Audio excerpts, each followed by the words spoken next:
Diamond Niners Weekly for Week 10 of the 2024 season. This is Nick, joined as always by Kevin. What's up, Niner Nation? And producer Brad, making it all go behind the scenes. Hey. All right, boys, we got another week of Niner baseball in the books. Quite a few things to talk about. First of all, though, we need to start where we always start, Kevin. We need the masses demand their weekly Concord A's 12U travel ball update. What you got for us? Had another tournament this weekend in Charlotte area, Queen City Select, I believe it was called. A lot of teams from out of state came to the tournament, and Concord A's, we were the 6th seed after pool play, and we lost in the first round of the bracket play. So we played well, though. We've had some good competition, and we did beat the on deck O's. So that was a good victory for our guys. But yeah, just we got this weekend off. I know the parents and everyone's looking forward to that weekend off. So we'll be hitting the road back in 2 weeks. We'll be doing some more baseball. Are there any of these tournaments that aren't named something elite, select? I mean, when is there a tournament? When is the unselect tournament? Non-elite. Yeah, the regular, Queen City Classic regular edition, or Queen City Select below average. the Queen City Mediocre Invitational. Yeah. I know Colby Bruce is coaching with the on deck O's and stuff, and he's coaching one age group below ours. So I was looking for him this weekend, but they were at different venues. Wanted to see Coach Bruce in action a little bit, but didn't get an opportunity to see old Jukebox Hero. Yeah, I was going to say, just follow the sound of Jukebox Hero. You'll find Colby. That's right. Yeah, maybe I'll catch up with him in another tournament, hopefully. Yeah. So, okay, there's your weekly Concord A's 12U elite, above average, classic, standard update. So there you go. A couple shout outs. We hear for some folks. Kevin, you're going to love this. I just learned this one today. First of all, I want to say hello to our guy Lee up in Canton, who's always listening. And is always providing feedback behind the scenes about various things that we do right and wrong. So we appreciate that, Lee. But our guy Thomas, I just heard this one today, Kevin. Thomas has a really bad commute on I-77. As a former resident of Cornelius, you know what that's like. And Thomas let me know that we're what gets him through his commute on I-77. So look at it this way, Kevin. Between a commute on I-77 and us, we're better. Wow, well, that's saying a lot, man. That's saying a lot, because that commute was brutal when I lived in Cornelius. And I know they opened some toll lanes in that since then, but it's got to be better now, right? Yeah, sure. And when they build the red line, the choo-choo train all the way up to Mooresville or whatever they're going to do, I'm sure everybody will just abandon their cars and pile on the train and ride into town. And there'll probably be no one on 77. I'll tell you what, when I lived there for a while, I did take the express bus from the 77 Express. And that was great because I could read, do what I wanted to on my commute in, and listen to podcasts. Listen to podcasts, but I didn't know what podcasts were until I was on one. So I didn't know what podcasts were. So yeah, this was before that. I would read. So I'll do something a little more productive, I guess. I'll read or do something. But anyway, public transit, I enjoy it. I enjoyed it in the past, so I'm always in favor of it. Yeah, so shout out to Thomas while you're out there on I-77. Best of luck to you. Godspeed. So we've got first of all, it's Thursday. We usually record this on Monday. there was I'm the reason that we didn't record on Monday because there was an event at the university that my wife and I were at. We did not recording on Monday is my fault. The boys played in Clemson on Tuesday, which we'll talk about that. And then Wednesday, Kevin, I think maybe did you have baseball practice, and also the Niner gals were playing, and so we were paying attention to that. And this was just the first day we could do it. So it's Thursday. We're well behind schedule. We appreciate everybody's patience, but nonetheless, here we are doing our thing on a Thursday night. So this past weekend, Niners were in Greenville, which, one of the things that we were looking forward to about being in the AAC was having an in-state competitor to go back and forth with. And, this has been, I think, guys, I don't know what y'all are seeing out there, but if you're seeing what I'm seeing, I feel like the online banter between the fan bases is pretty good.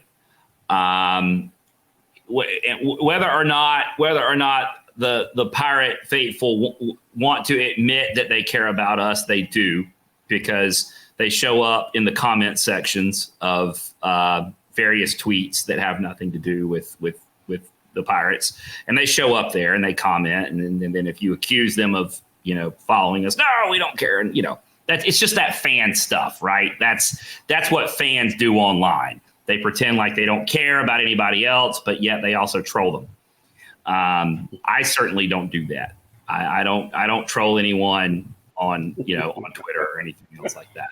Especially not opposing teams. But I think overall we've had. I know the season's not over, but we've had a football game against East Carolina. We've had home and home basketball, and now we've had a baseball series. So, we've sort of had one complete year, or almost one complete year of competition against the Pirates. And I give it an overall favorable review. I'm not talking like wins and losses or anything, although we got some nice wins, particularly on their homecoming football. But I think it's going to be a great thing. Yeah, unfortunately, everything's been in Greenville except for that home game in basketball. But we went to Greenville in football, went to Greenville in baseball, went to Greenville in softball. So now next year, everybody's coming to Charlotte. So we're going to have a lot of Purple Pirates coming to visit the Queen City in 2024, 25. No, we're not, Kevin. They are not coming to visit the Queen City. They live here. The players are coming to visit. The players are coming to visit, but their fans are coming from Mint Hill and Pineville and Harrisburg. But I think we got one more. I think we got at least one more game against the Pirates, and I think in that AAC tournament, I think we're going to match up against them. And is that a prediction? That is a prediction. Hopefully, it's a championship game. I'm hoping to see that. That would be a great way to. That'd be a great baseball game, don't you think? I'm on board with it. I'm here for that. If we're playing in the AAC championship game, I don't care who we're playing, honestly. Right. So it's good. I think it has. I think we maybe said this on the last show, but I think they would have been wise to stagger football and baseball to where either if we were going to play there in football this year, then we should have played baseball here or vice versa. Because home and home basketball is home and home, which works, but just break it up a little bit. So next year, everything was in Greenville this year. Now next year, everything's in Charlotte. So I don't know. I don't know how that went down or how those discussions take place, but smarter people than us, I'm sure, are making those decisions. Much smarter. Well, we hope. We hope they are. The weekend. What were you about to say? That bar's pretty low. Yeah, bar's pretty low. Yeah, it is. Bar's pretty low. The weekend. What can you say about it? Friday night, Trey Savage. He's he's on his way to an All-American season, and a high-level draft pick. And on Friday night, he was everything that we would expect him to be. And the Niners just didn't have the Niners didn't have a blessed answer for him. Not one single answer. Got a 7. Got both run ruled and no hit on Friday night. So, what can you say about that, Kevin? Not much to say about that. That I want to revisit, but I'll move on to Saturday. Saturday's game was a little better. I think we had opportunities in that game. Just made a couple of mental errors,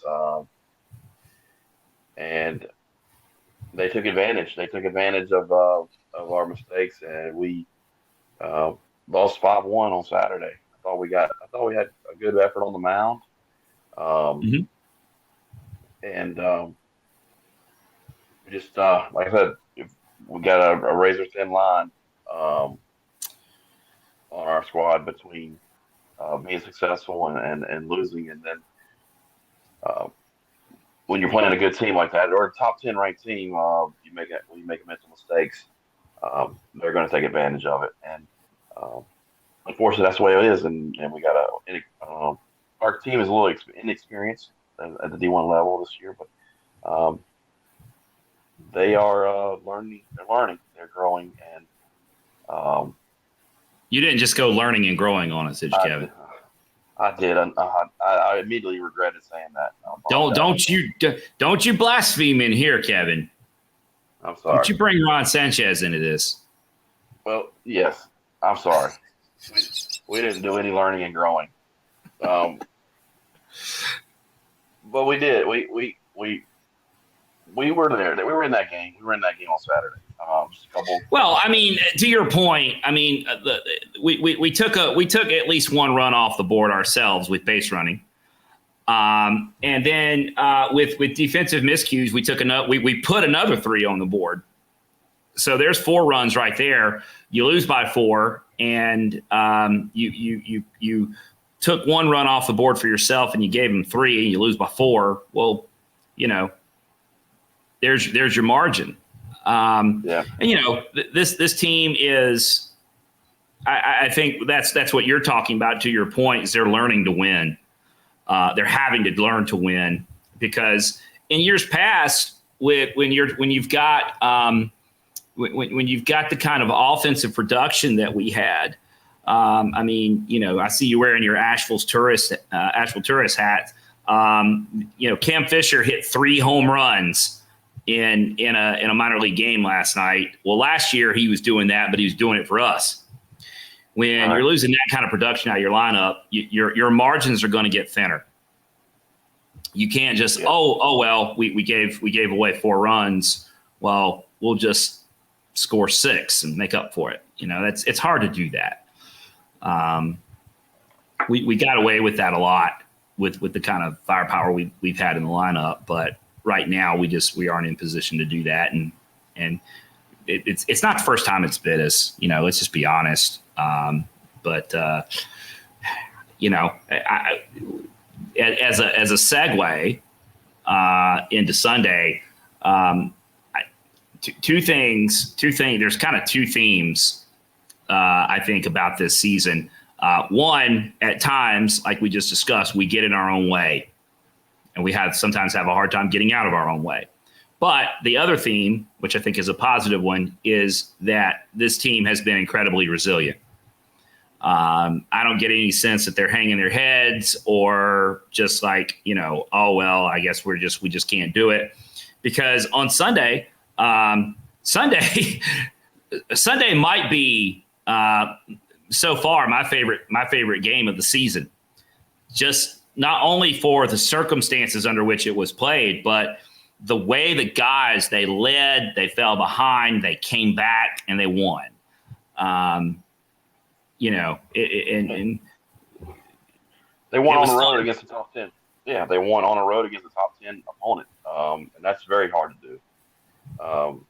We forget. They are ECU, but they're ranked in the top 10 for a reason. They've got 2 Golden Spikes candidates on Friday and Saturday. Savish and Root. Yep. So they are a good team. They're a really good team, top 10, and coming off of Friday, I didn't know what to expect. Friday, they could have easily hung their heads, but they battled back in the series, and even in the ninth inning, we come back in the ninth inning with a grand slam, Carson Bain, and get that win. We keep the haven't been swept streak alive as well. Mm-hmm. So yeah, and that's the first time we've won at ECU since 2017. To put things in perspective, it's been a long time. So something to hang our hat on from the weekend. And I agree with you on those points. They didn't sulk. I wasn't in the dugout obviously, but you could tell by watching the game and listening to Joe that they're going to fight to the end, and that's a good quality to have. Here's a stat for you, Kevin, and Joe would need to fact check this for us, but I think I got this right.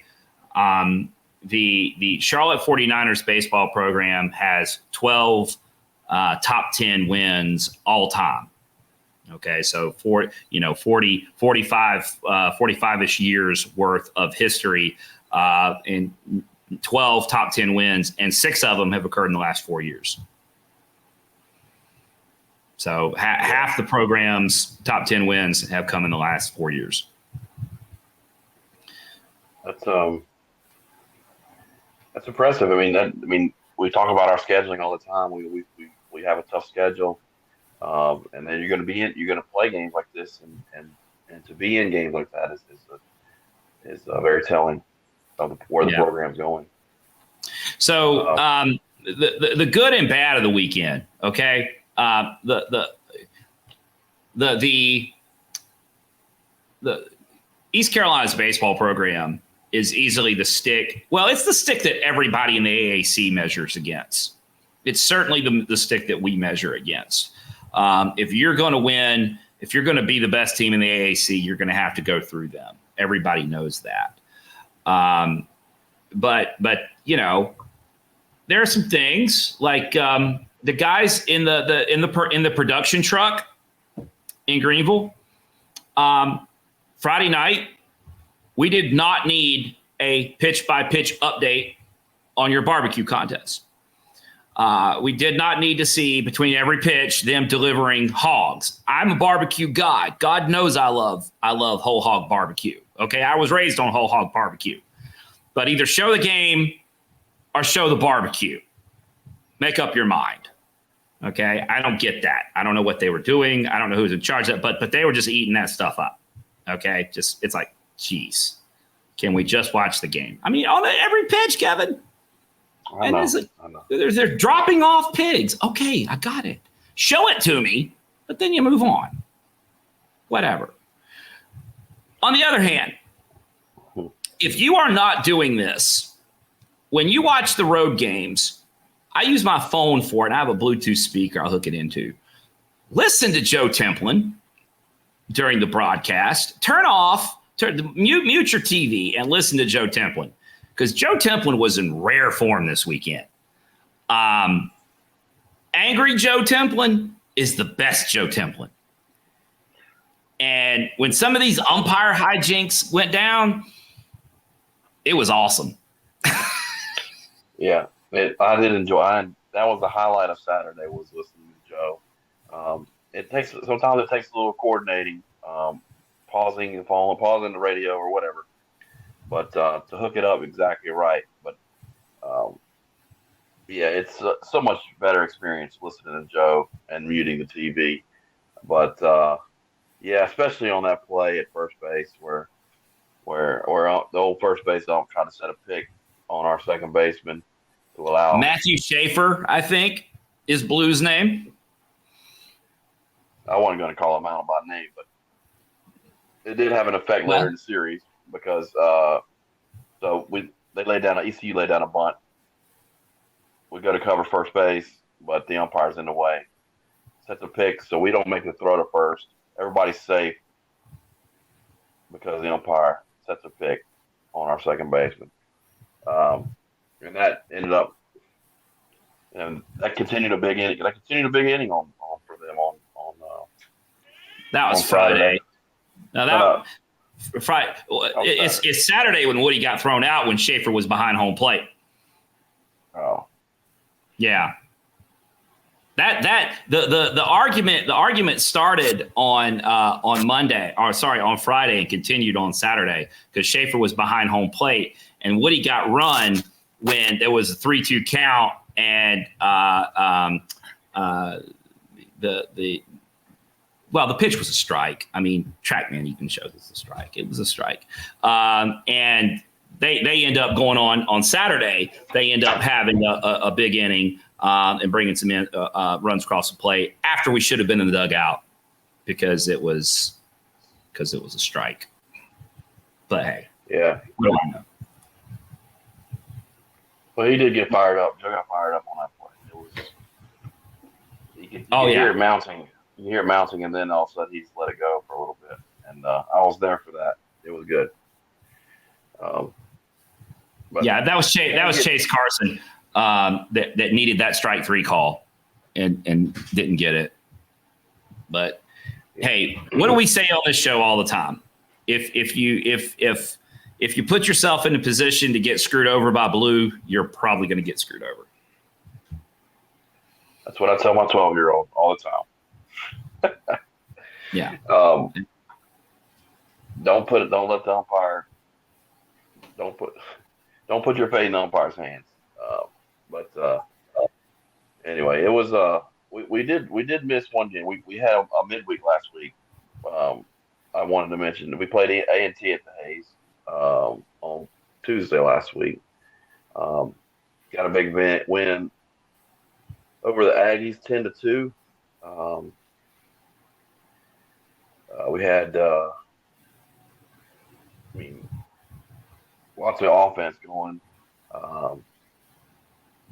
That's where Carson Bain kind of got going. Yeah, and Miles Langhorne on the mound, he got the midweek start, and he looked really good against the Aggies. Let's see. They didn't help themselves out. They made quite a few fielding errors, and we took advantage of it and put up the 6th spot in the 4th and cruised to a 10-2 win. But that was a good victory on the midweek before leading up to this ECU series. And then, of course, we're recording this on Thursday, so we've had our midweek at Clemson, another top 10 ranked team. So we played 4 top 10 teams, or 4 games against top 10 teams in a row, 6 days or 5 days. Yeah, 6 days. The Sunday game against ECU obviously worked out to our favor, and I mean ended up winning 8-7. Of course, the big play where if there's a call out there on Twitter, go find it if you haven't heard it. Of the Joe Templin's call of the Carson Bain Grand Slam. I have to confess, I did not hear Joe's call in real time because I had the TV on and I had him streaming through my phone. And Joe, I hadn't even tried to sync him. TV was about a pitch ahead. So by the time Joe was making the call of that Grand Slam, I was already yelling in my living room. And so I didn't hear Joe at all in real time. I had to wait until they put it out, but it was worth the wait because it was fantastic. But yeah, that was good stuff. And then some of the reaction online after that game was fun as well. Because Kevin, there's a lot of people in this world that can dish it, but they can't take it. And, right. I mean, that's just a lot of people. They can dish it, but they can't take it. And, right. We had a little bit of fun. Some people don't know how to act, but especially online. online, but it's always fun to go through your notifications after a win like that. On Saturday, it was me. I on the Diamond Niner Report account got accused of being Coach Woodard's burner account. So I played along and said, yeah, it's absolutely. How'd you figure it out? Smartest pirate of them all, right there. You got me. And so we had some fun with that, and we may have quote tweeted the final score from the ECU account and referred to them as UNC Eastern. I don't know. There's some hijinks going on. They love to refer to us as UNC Concord, and they just don't understand. App and ECU, UNC Concord. I don't get that slight at all because you live in Concord, I live in Kannapolis. Concord and Cabarrus County are more prosperous than either one of those counties ever thought about being. Eli Lilly is building $1 billion facility in Concord, North Carolina right now, just down the road from us. You could buy Pitt County for $1 billion and probably get change back. So I don't understand why they think Concord is some kind of insult when it's a prosperous area. But okay, if that's your insult, that's what you got. Okay, appreciate it. I just whatever, just whatever. It is what it is. So it's good to have a conference made in our state. Yeah. Oh, I hope it reaches hate levels. You're doing your best to help that out. Well, remember when we talked about last season, we talked to Eric McKibben, and he said that Sam Gress on the softball team, and he identified Anthony Cassiolo on the baseball team, as they lift with, like, he talked about Sam lifting with hate in her heart. And I said, I've been told I podcast that way.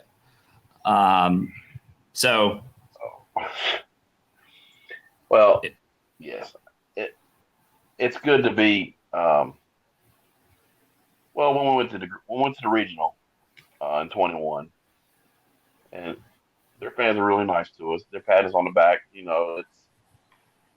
don't want that. You want to be disliked. You want to be a threat. You want to absolutely. Be a threat. And I will say, I want to be clear. There's several different types. All fan bases are this way, but ECU baseball is really easy to segment. There's the people that sit in the stands, which for the most part are they just like good baseball and they're nice folks. Then there's their online contingent, which half of them aren't even using their real names anyway, which we never do that. You can find out who we are. You can click on our bio, and there's our link to our personal accounts. So we aren't hiding.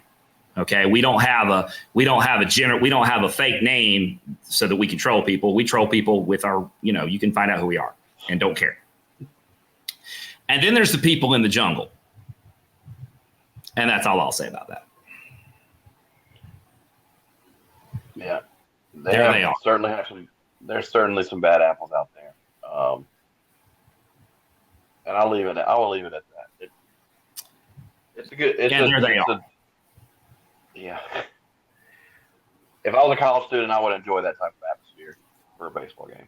I would enjoy being out there. Yeah. But yeah, and they are also there. End of statement. All right. So we fall in the series 2-1 to ECU. Yeah. Then we turn around and have to go on the road again to a top 5 ranked Clemson team, and you had a special opportunity through the first pitch dinner auction. You guys, you had an opportunity to ride on the bus down to Clemson with the team. So several stories, some of which you cannot say on the air, and some you can, but I'm sure you can share a few with us now. No, I don't really have anything that we can't share. If we had pulled the upset in Clemson, I might would. Yeah. But what I want to start by saying is that at shout out to my guy Jeff Nisbet. He bought this at the first pitch banquet. And Jeff Nisbet, Jeff Ridgman, Tony Poovey, and he invited me. The four of us rode the bus to Clemson on Friday. On Tuesday. And this was a really, really cool opportunity. I'd never done anything like this before. What you find out, I think, Kevin, I mean, you and I, how many college baseball games have we watched over the years? That number is, it's a big number. But this is the first one I've ever watched, like soup to nuts, like getting on the bus, getting off the bus kind of thing.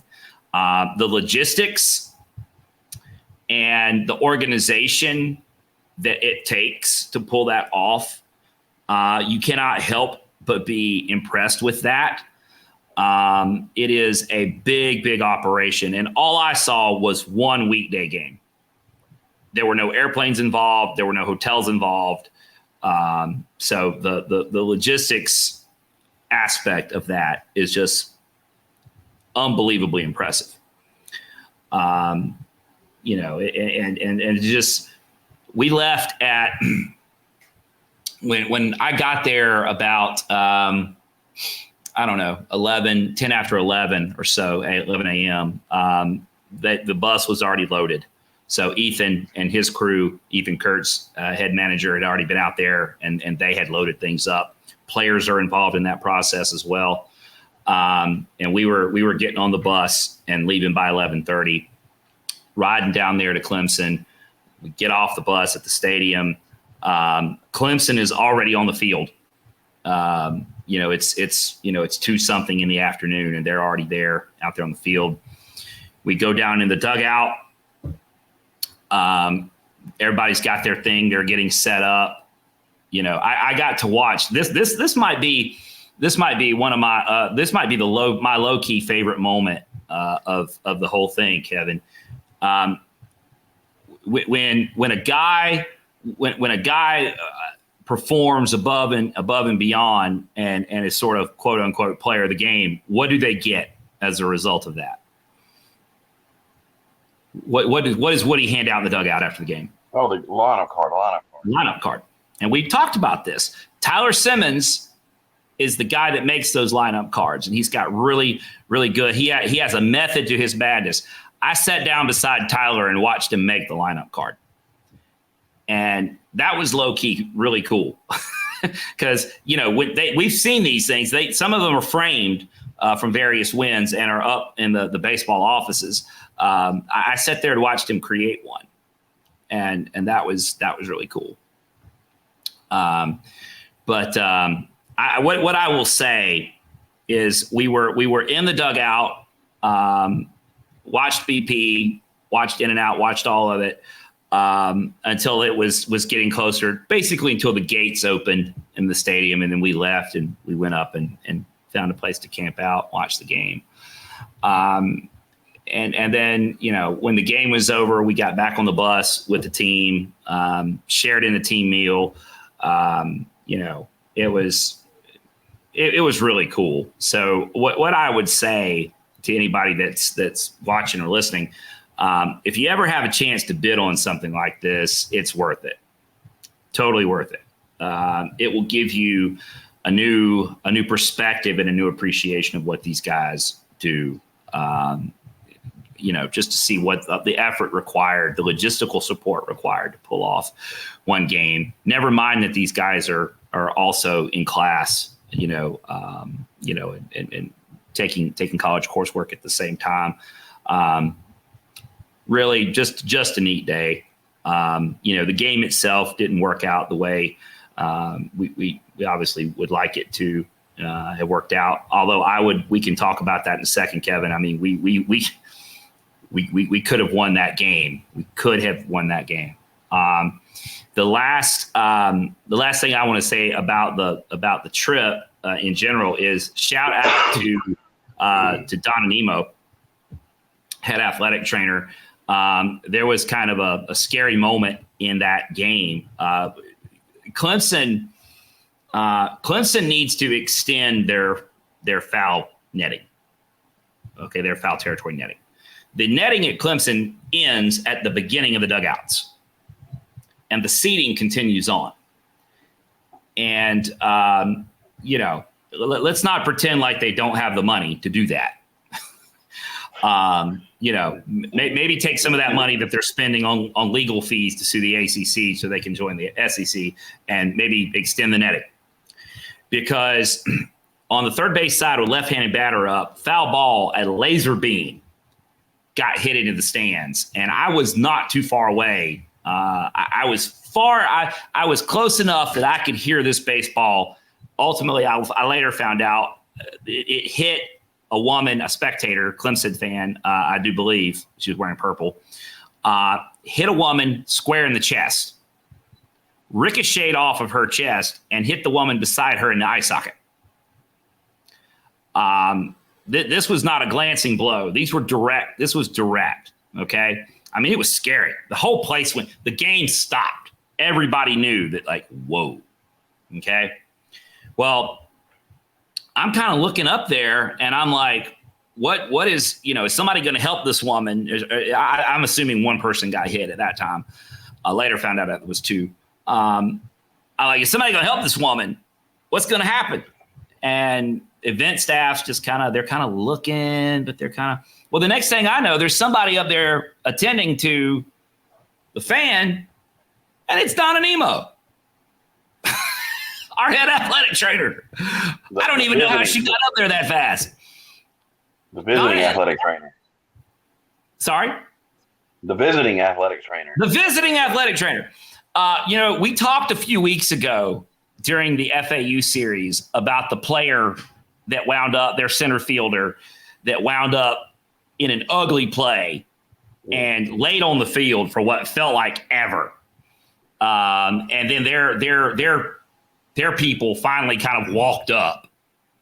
And I believe I said it on this show, that Donna Nemo would have been in a sprint. As soon as that happened, Donna would have been in a sprint. Well, on Tuesday night, this is a spectator in the stands.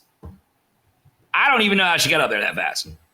But there's Donna in the stands administering first aid to a spectator that's been hit in the chest by a laser beam of a foul ball, and a lady that's been hit in the eye socket, I later found out. I talked to Donna after the game, and I said, Donna, I just have one question. How did you get up there that fast? She says, well, I started kind of moving that direction when it happened, but I looked. She said she made eye contact with Woody, and Woody said, Donna. And when Woody said Donna, she just took off. And, heads up coordination and communication between our head coach and our head athletic trainer. But one, that was scary. And here's the even scarier part. Talking to one of the event staff after the game, the guy said, yeah, that's crazy. That's the second time that's happened this week. Yeah. Hey, Clemson? There might be some lawsuits. Well, I guess they're fine because your ticket says that, right? And they have signs up that say, beware of foul ball. Yeah. But still, just put a net up. Yeah. And when Major League Baseball and minor league baseball, when they did that, I was like, is that going to take away from the game? And I was kind of worried about that, but it hasn't taken away from the game. I think it's made it better. Fans are still able to interact with the players. Fans are still able to catch foul balls at a much slower rate than they would have in the past. Balls coming in vertically. Yeah. Not on a plane. Yeah. And I think it's been good for baseball that put the nets up throughout the professional level and the college level. I think it's time for Clemson to think about extending those nets. It's just an idea. Yeah. It's just a thought. Yeah. Because that's eventually not going to end well.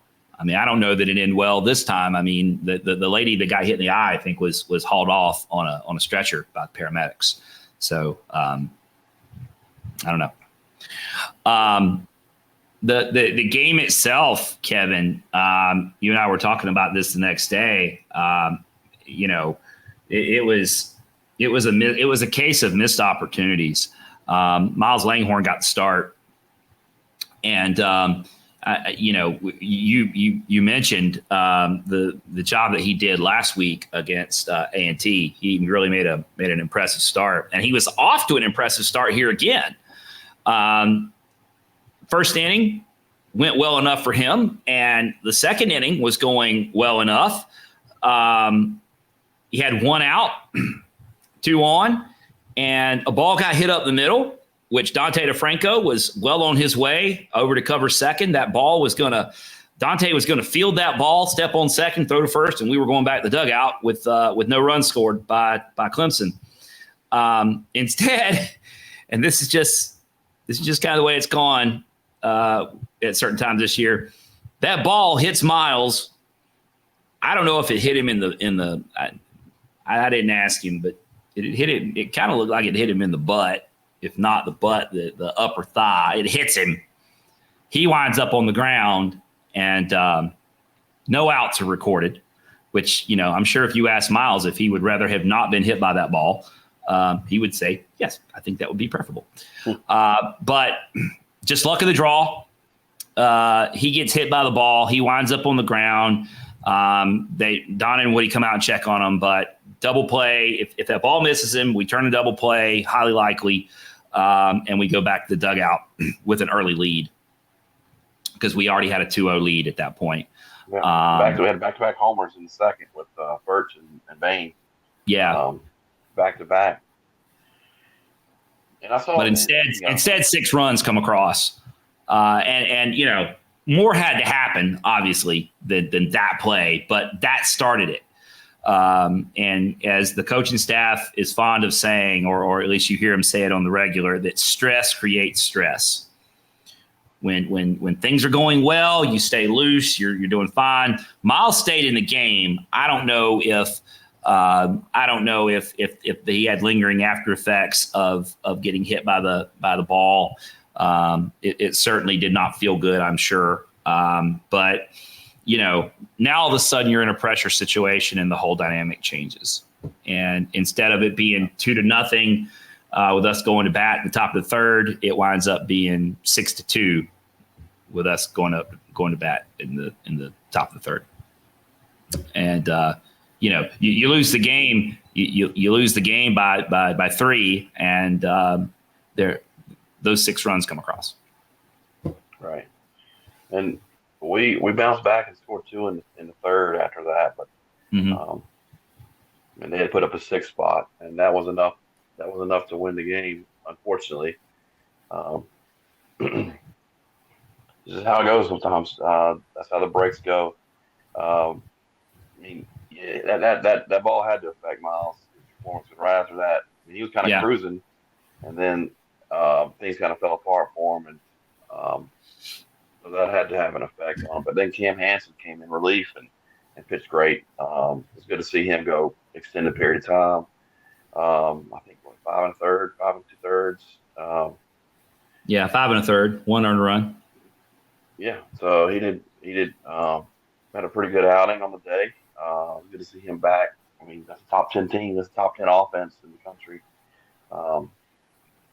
Good to see us pitching well against those guys.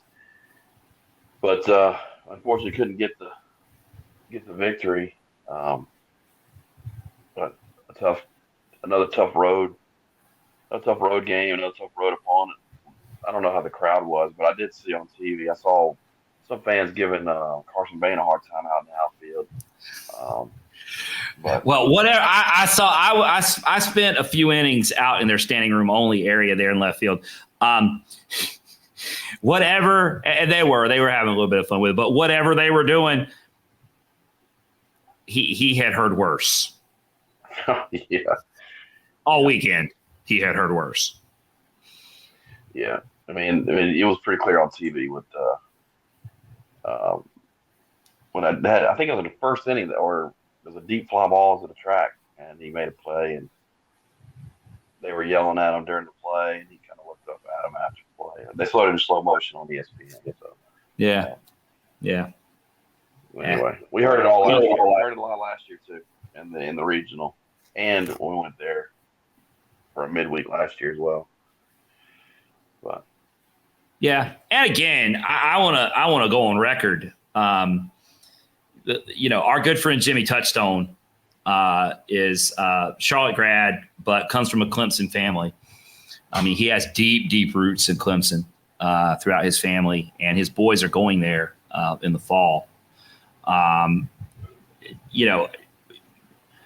a Charlotte guy, but for the people that really like Clemson, I see why they like it. It's a beautiful area. The campus, the town, it's a college town feel. And every place that we visited a lot of places. I've been to a lot of other places. Okay. And I would say that like most of them, I don't get it. But Clemson, I get it. I understand why those folks that spend their time there and are connected there love it so much, because their facilities are nice, their area is nice. Right next to the baseball stadium, the softball stadium is you look out in the right field and you look at to the clubhouse of the golf course over there, and you look out over left field and you see the biggest thing you see that direction is Dabo World out there, the football practice facility, and then of course coming in by Tiger Stadium and all that stuff, and their downtown area, the region. We obviously spent a lot of time there last summer or last year because of the regional, and even Kevin, we remarked on this show before when we went down there for the midweek. We stopped at a fast food restaurant to grab something on the way into town, and the people that working in the fast food restaurant were really nice to us, which whoever heard of such a thing, Yeah, on the way in and on the way out, they were both two different establishments were very nice to us. And let's look at the week ahead. The weekend we got coming up, we got another home series American Athletic Conference series. Right. Memphis is coming back. They are an old Conference USA foe. We've played them quite a few times back in the day, but they're making a return to the Hayes. It's been a while for them. They have a new coach, and currently they're ahead of us in the stands, but in the standings. Mm-hmm. They have a very similar results to us with common opponents. They've won one at a lot of their series, but they've got a good Friday night pitcher that has some success this year. So it's going to be a good conference series this weekend. Definitely one that we could take, and we probably need to take this one. Yeah, this is an opportunity to get a series win, and we need to. We're certainly capable of it. I don't, Kevin. You've got a better memory about these things than I do, but I don't recall us between Charlotte and Memphis. There was a lot of heat between those fan bases back in the day, back in the old Conference USA. It was mainly centered around basketball. And we didn't have football at the time, so there was definitely no football animosity. I don't recall ever interacting with or having a back and forth, or even I don't recall Memphis ever really getting jazzed up about baseball.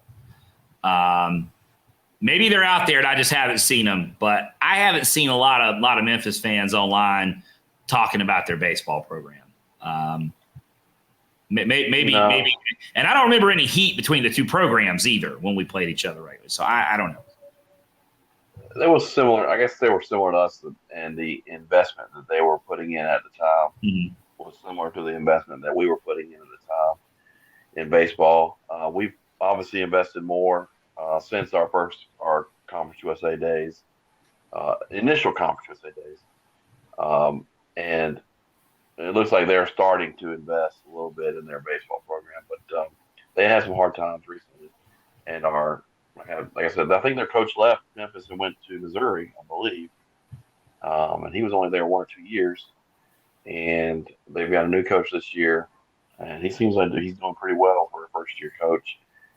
But we definitely had a basketball back and forth with Calipari. Oh yeah. And all that, and yeah, their fan base. Speaking of fan bases, their fan base did not want us to join the AC. They did not want us. They did not think that we belong in the same conference as them in any sport. So whenever we beat them in any sport, I'm going to celebrate that because they think because their basketball team went to the Final Four and had it negated that they're better than anyone else. Yeah, and now they're now they have Penny Hardaway running an AAU program with their basketball team. I don't know. I don't have an opinion about Memphis baseball yet, Kevin. I don't know that they pay much attention to it. I certainly hope that the Niners win, but I hope that every weekend, no matter who we're playing. So. Yeah, we do lead the series 15-12, and we swept the last time we played them in our last year in the original Conference USA together. We swept them in Memphis. So we haven't played them at the Hayes. Never played them at the Hayes. Last time we played them at home. We played them at the old Kannapolis Intimidator Stadium, Hillcrest. While we were building the Hayes. Right. So. I don't even know if the Hayes. I think we would have conference games out there from time to time. But their first trip to the Hayes should be a good one. Yeah. So get out there this weekend. Friday's weather looks a little iffy, but Saturday it looks great. Saturday there will be if you're in tune with all the programs on campus, you'll know this. But if you're kind of baseball only, just a note: be advised that Saturday is the spring game for football. That's at 7:00. So there will be a lot of people on campus Saturday. Softball plays at 1, baseball at 2, and football spring game is at 7. So if you've been thinking about spending a day on campus, Saturday is a good time to do that. We'll be out there for a tailgate, and we're gonna tailgate baseball. Probably starting about 10:00 on Saturday morning, leading into the 2:00 baseball game. We're gonna hit the Sioux to see the Gals play at 1. Then we're gonna do a little more tailgating after baseball before the football spring game. And as always, if you're listening to this, you're watching this, you're welcome. You're welcome to join us. So we're always out there in front of the stadium. So come find us. We shouldn't be too hard to find. So big weekend on campus. Yeah, lots going on. Softball, football, baseball. The benefit of doing the show on Thursday is the game notes have come out already. And we've announced our starters for the weekend. Reynolds is on Friday, Carson on Saturday, and Stanton on Sunday. So it's a rare occurrence that we announce all 3 starters. Memphis is TBD on all 3, so I'm sure they will have the name slips my mind right now. What is Yeah, they've got a Friday guy. Yeah. What's his name? Anyway, he was Conference USA. It was AAC Pitcher of the Week a couple weeks back. But they are they've had similar results to us in conference. They've had the benefit of playing Rice. They swept Rice, but I think they played South Florida, they played UTSA, and they played FAU, and they won 1 out of 3 of those games. So Yeah. uh, similar results to us, and it should be a good series, I think. Yeah, it's a good weekend for us to put it all together and take care of business. It was just a matter of time, I think, before Adam Stanton got that chance to for a start, because he's been pitching really well lately. There's some positive trends here. Cam Hansen, you mentioned him on Tuesday. He's looking more like his old self. Some of the things we've seen from Langhorne have been promising. So it's a good time of year for some guys to start to put stuff together. Because this would be, as you pointed out before, Kevin, we have played most of what we have to play as far as the schedule left is our teams from the bottom half of the standings. So starting this weekend, it's a good time for us to make some headway in the standings. Yeah, definitely. I'm looking at Memphis now. They've released their game notes, it looks like. So David Warren is their Friday guy. He was the AAC pitcher of the week, April 2nd. So he's been throwing well for them on Fridays. 4-1, 2-0 in the AAC. And he's got a 4.14 ERA. So he's a senior. So he's gonna, you know what you're gonna get with him, and so they're gonna be bringing it on Friday for us. So should be a good matchup at the Hayes. Have you seen a promotional schedule, Kevin? I have not. I was just checked that. I just checked the website. And Kevin loves the promotional schedule. Well, yes, I do. I'll say that. So there's a promotional schedule under Fan Zone on our website, on the 49ers website, and baseball does not have anything listed. So nothing for this weekend. Nothing at all for the whole season. Oh, well. So, sure that's just an oversight. Good weekend on campus. Get out Saturday. Come out early. You hang out all day. It's going to be a fun day on campus. This is one of the fun days every year because there'll be so many people out that we sort of see in football season or maybe in basketball season, and they come out for this that we don't always see during baseball season. So it'll be fun. It's going to be a good weekend. All right, boys. Yeah, it's going to be a good crowd. I think that about does it for us. Appreciate everybody's patience. But we got this in on Thursday night. I had fun. Hope you guys did. Yeah, it's good. It's always fun talking Niner baseball. Producer Brad's still awake, so we didn't bore him to sleep or anything like that. So I think we're in good shape. All right, folks. If you've enjoyed this, and we hope you have, consider subscribing.